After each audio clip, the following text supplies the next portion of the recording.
course, bad fats, not the good ones. Diba? Kasi dalawang klase ho ang taba. Merong mabuti, merong pangit. May masama. Diba? We have bad cholesterol, we have good cholesterol. I'm talking about the bad ones. Diba? Ang isa pang pangit din sa cancer, especially yung colon, alam niyo yung mga pinauusukan ng mga produkto natin? Ha? Yung mga grilled. Contributory yan. Tinapa. Alam niyo yung tinapa? Ang sarap, di ba? Smoked fish? Contributory po yan. Contributory yan sa colon cancer. Gusto niyo yan? Okay? Okay lang kumain nun. Huwag lang regular. Okay? Para din yung instant noodles. Sinong mahilig sa instant noodles? No choice. That's the only food. Instant noodles will kill your kidney. Diba? No noodles. I will tell my boss. Right? It will destroy the kidney function. Instant noodles. We have a case in Manila. In Manila, we have a case. The youngest case that we have who have problems with the kidney is actually a 10-year-old kid. Only to find out that this kid, nung matuto na siyang kumain, started eating every day. Breakfast, lunch, dinner, noodles. Instant noodles. So we found out that the culprit is actually the noodles. See? Sino gusto nun? And eventually having dialysis? Sino gusto nun? Diba? 10 years old. See? It's because of the food intake. See? You have to be choosy with the food. Dapat matuto tayong tumingin ng magandang pagkain. Diba? So, sino ang constipated? Hindi makadumi ng maayos. Oh, ito. Produktong maganda para sa inyo. Diba? But then, since ito ay high in fibers, you should be drinking enough water. Okay? Dapat sapat yung tubig nyo. Okay? Klaro tayo? Okay.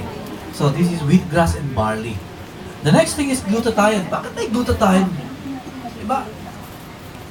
Sinong nakakalam mo ba't may glutathione dyan? The purpose is not really for beautification. The purpose is for helping your liver. If I will have enough time, I can actually share to you why. Diba? Pero ang intention natin is to actually help your liver. Diba? Sinong may pinakamaraming? Of course, our visitor knows it better than me. The glutathione level for kids, wow, so high. Ano sa baby? Diba? Ito yung mga skin nila, ang ganda. Diba? Kaya nga ginagamit yung salitang cutis baby eh. Diba? Meron pang baby na pangit ang skin? Yung mga pinabayaan sa... Hindi, baby nga eh. I'm talking about sanggol, di ba? Meron bang sanggol na pangit ang skin? Diba? Gusto nyo ang pisilin eh. Di ba? Eh pagka hindi maganda ang skin mo, hindi ka pipisilin. Di ba? Di ba pinagigiliran natin, eh, mga babies? Because they have good skin. Because of that, good amount of glutathione also. They have good clean liver. But as we age, okay, pumapangit na yun. Because the liver is having problems already processing your foods. Diba? Okay? So yan, pantulong yan. Next is prime juice. Ba't may prime juice dyan? The prime juice components is actually nutrition dense din. We have goji berries, and mangosteen. Kilala nyo yan? Kilala nyo? Mangosteen? Okay? So, goji, berry, and mangosteen. They're actually, the combination is intended for what? It's intended for cleansing the kidney. Panlinis ng kidney, kaya kasama yan dyan.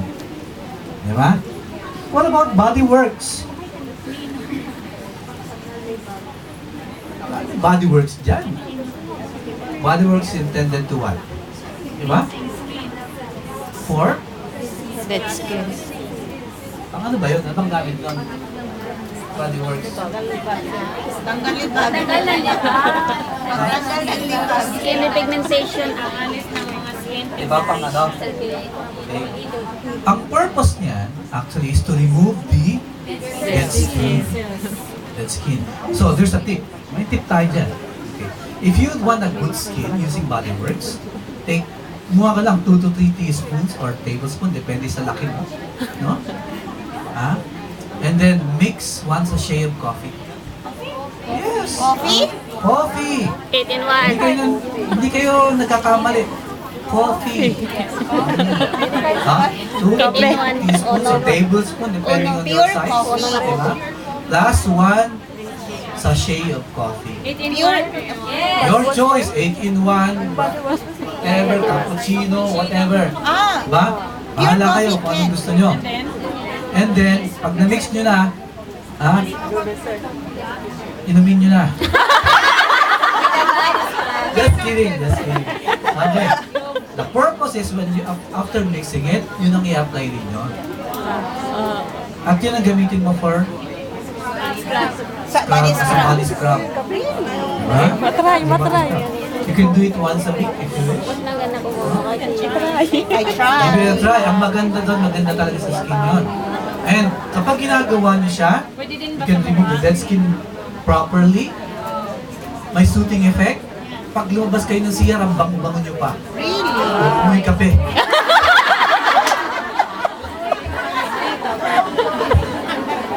See? Di ba? Doc, can you apply it on face? Yeah, lightly. Yes. You can use lupa. taas bakla, You di ba? can also use bimpo. Ginamit mo ka, ibadi din. Towel. Okay? Ang maganda doon, kahit medyo dark ka, mamula-mula ka naman. Good. Di ba? Tani-tani. Di ba? Kaya nga ayoko nang ganun eh. Just kidding. Just kidding. Okay. Now, what about Ultima C? This is actually vitamin C, di ba?